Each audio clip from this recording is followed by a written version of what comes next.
Está no ar o programa Conexões, Espiritualidade e Cotidiano. O ser humano é ser finito no espaço e no tempo, é vida no intervalo. Conhecemos aos poucos, precisamos de disciplina e métodos. A limitação é própria do ser humano. Em menor ou maior grau, cada um de nós tem os seus limites. Mas o ser humano é uma imperfeição passageira. Será que é fácil aceitar os limites e defeitos? Limites e defeitos significam a mesma coisa? Como buscar a superação sem culpa e como descobrir a aceitação que liberta? Para conversar conosco hoje sobre lidar com os limites e defeitos, tenho a alegria de receber aqui no estúdio o Alain Magalhães, psicólogo clínico e participante do movimento dos focolares. Tudo bem, Alain? Tudo bem, Padre Márcio. Então, boa noite, seja bem-vindo ao Conexões. Vamos conectar aqui hoje sua experiência de lidar com a vida humana, com tantos sabores e dissabores, com tantos limites humanos. Eu gostaria de começar conversando e precisar um pouquinho, porque pessoalmente eu prefiro falar em limite. Então, que distinção a gente poderia fazer entre limite e defeito? A gente pode falar quase como sinônimos, né? Talvez o defeito parece mais tem uma dimensão pejorativa, né? Mais moral também, falhas, né? Não estou dando certo. E o limite nos soa mais aceitável, mais próximo da realidade humana. E de fato a nossa vida é cheia de limites, né? Um ser que não existiu sempre, começa no espaço e no tempo, portanto ele é limitado. Daí deriva que todas as suas dimensões também padecem dessa incompletude radical. Agora, diante de limites e defeitos, o ser humano muda? E em que sentido é possível mudar? A impressão que me dá é que o ser humano vive uma grande inaceitação da sua condição, né? É uma primeira luta, tomar consciência daquilo que a gente pode, daquilo que a gente não pode, daquilo que a gente é, daquilo que a gente não é. E eu observo no dia a dia que muitas vezes nós enganchamos naquilo que não somos, né? Naquilo que parece que nos falta. Amadurecendo um pouco, caminhando, se autoconhecendo e conhecendo aos outros, a gente percebe que talvez aquilo que me falta talvez sobra no outro e aquilo que eu tenho como ponto forte falta para o outro. Talvez nós tenhamos sido feitos para vivermos em colaboração, né? Como um corpo. E talvez não reagimos porque não temos consciência disso ainda. Agora, do ponto de vista, por exemplo, da personalidade, há pessoas que tendem, por exemplo, a serem mais expansivas. Isso pode significar, em alguns momentos, um limite. Há outras que são muito introvertidas, pode ser um limite, por exemplo, para falar em público. Então, a minha pergunta é, existem estruturas de personalidade invencíveis, imbatíveis, ou a pessoa vai amadurecendo, vai superando? Como que é isso? Uma imagem que me agrada muito em relação a isso é uma pequena metáfora das pedras na nascente do rio, que vão descendo o rio, elas são ásperas ainda, cheias de pontas, e no contato de uma com a outra, na foz do rio, já são bem polidinhas, né? Então, nesse sentido, as personalidades, eu diria assim, de uma maneira geral, elas têm traços característicos marcantes, mas que vão se moldando, vão se aperfeiçoando, eu diria assim, vão crescendo durante a vida. Agora, cada pessoa é única. A gente não pode falar assim de uma maneira geral, né?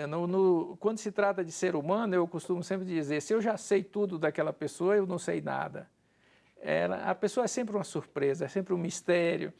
Então, vai haver uma personalidade mais flexível, mais moldável, mais plástica, e vai ter uma mais rígida. Isso aqui, ou seja, não temos uma receita pronta. Pronta, né? Nunca, nunca. Bom, aí reside um desafio e reside também um segredo muito bonito do ser humano. extremamente atraente. Com né? certeza.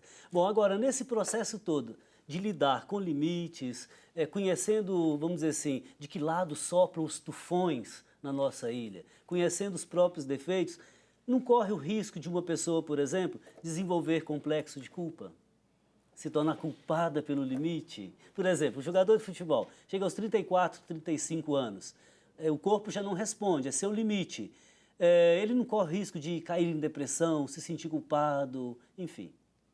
Eu acredito que a culpa, e tinha um professor meu de psicologia, o doutor Ismael, sempre tocava nesse ponto. Ele diz, não deixe de investigar a culpa, porque parece que nós alimentamos sempre um anseio de conseguirmos a perfeição, né?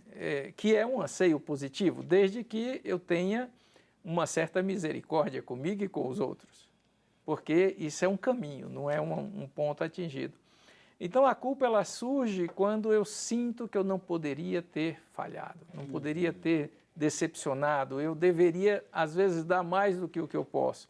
E eu acho que o outro serve para nós de espelho muitas vezes e pode nos ajudar a redimensionar certas culpas, a recomeçar, porque depois de um erro feito, passou para o passado, o que eu posso fazer hoje é uma escolha melhor. Correto.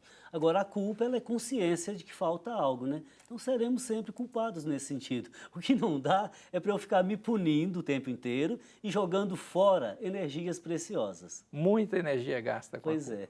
Então, eu tenho aqui a participação da Fátima Silva.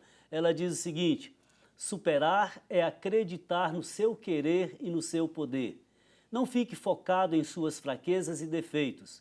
O seu pior adversário pode ser você mesmo, pois se deixar abater por pensamentos negativos, nunca será capaz de atrair coisas positivas para a sua vida e o seu entorno. A superação exige paciência, resistência, força de espírito e perseverança. Algum comentário, Alain? Muito boa a participação da Fátima. Fátima né? Silva. Eu vejo que é exatamente um caminhar. Nós estamos falando de caminhar, não de já ter atingido uma meta. Né? Então, Bom, ok, Fátima, obrigado pela sua participação.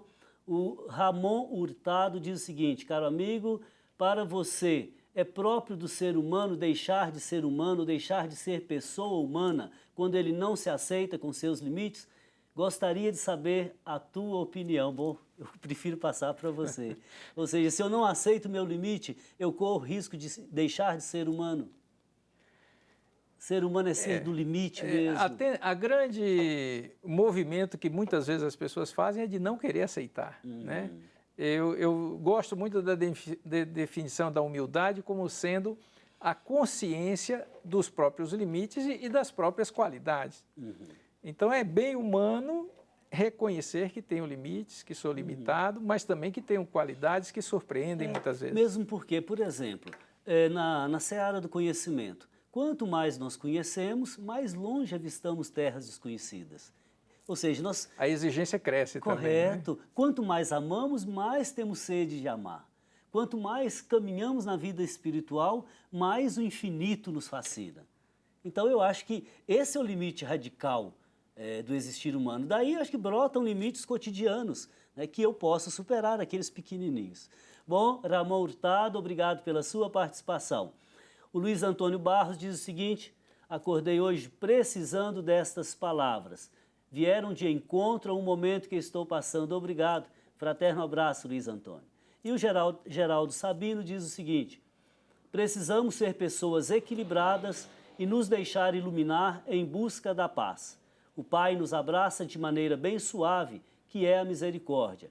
Com esta graça, somos capazes de superar toda a adversidade. Obrigado pelas palavras, Geraldo Sabino. Antes de terminar o bloco, queria colocar uma outra questão.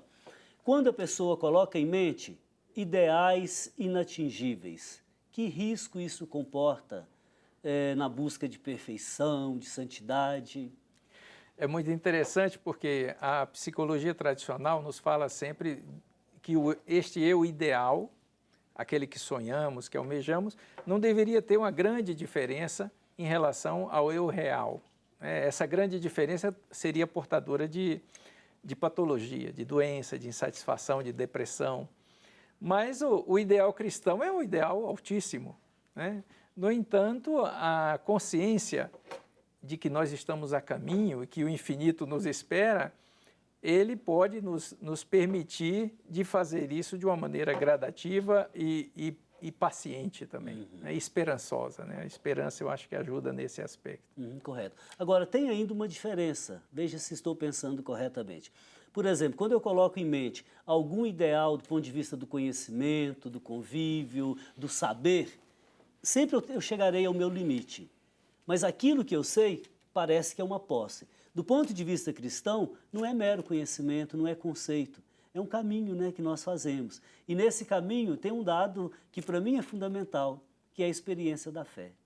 Me faz experimentar aqui e agora, me faz sentir hoje aquilo em que eu acredito, né? Ou seja, a fé cristã não é mero conceito, não é mero conhecimento. É uma experiência. Me agrada sempre essa imagem, seguimos uma pessoa e não uma série de conhecimentos, né? Tá certo. Bom, nós temos muito aqui a conversar ainda, mas vamos chamar o intervalo. Bom, hoje estamos falando aqui no Conexões sobre como lidar com nossos limites e defeitos. Participe conosco pelo telefone 3469-2531 ou pelo WhatsApp 99642-8473. Voltamos daqui a pouco.